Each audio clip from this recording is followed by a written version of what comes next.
मलिका। खुश आमदीद पाशा। देख लो, जिंदा हूं मैं, मार नहीं सके मुझे। आपको खत इरसाल किया था मैंने। मिल गया था, पढ़ लिया।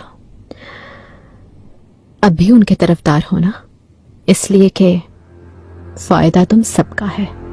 नहीं मलिका, मैं आपका जिम्मेदार मुहाफिज हूं। मेरी गैर मौजूदगी में इस हादसे से मुझे बहुत दुख हुआ। आका ने आपको मेरी अमान में सौंपा है। अच्छा, वाकई? ये क्यों नहीं कहते भेड़ को भेड़िए के आगे डाल दिया? मेरा उस वाकये से कतई कोई ताल्लुक नहीं, बल्कि दाया खातून और निगार काल्फा को खास तौर पर तंबीह की थी मैंने तो आपकी हिफाजत के लिए मुकर्रर किया था।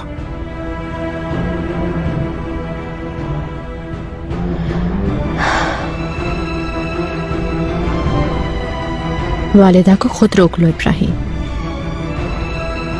बस सूरत देकर मुझे रोकना पड़ेगा उन्हें मजबूरन।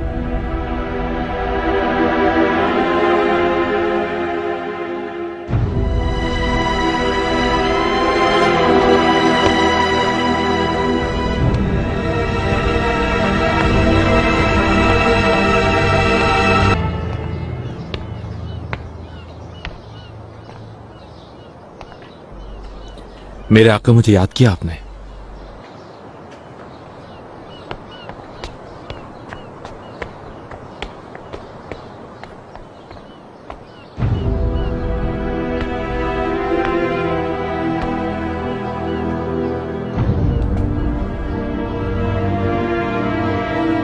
जो बात तुमने मुझसे पोशीदा रखी, वो तुम्हें ताकतवर बनाने के बजाय बुज़दिल बना देगी इब्राहिम।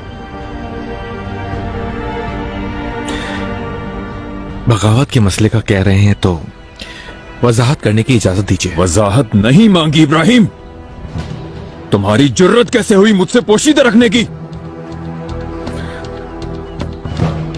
आपकी खातिर मेरे आका, ये बात काफी हसास है। मालूम ही हम सफर कर रहे थे।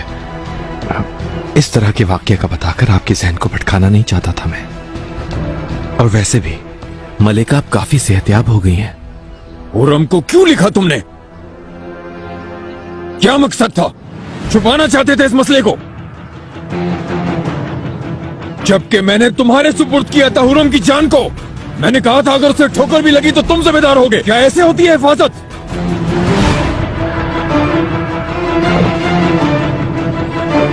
मैं ये मसला आप तक पहुंचने से पहले हल करना चाहता था, क्योंकि आपको दोनों तरफ की आग के दरमियान छोड़ नहीं सकता था मैं। दोनों तरफ की आग?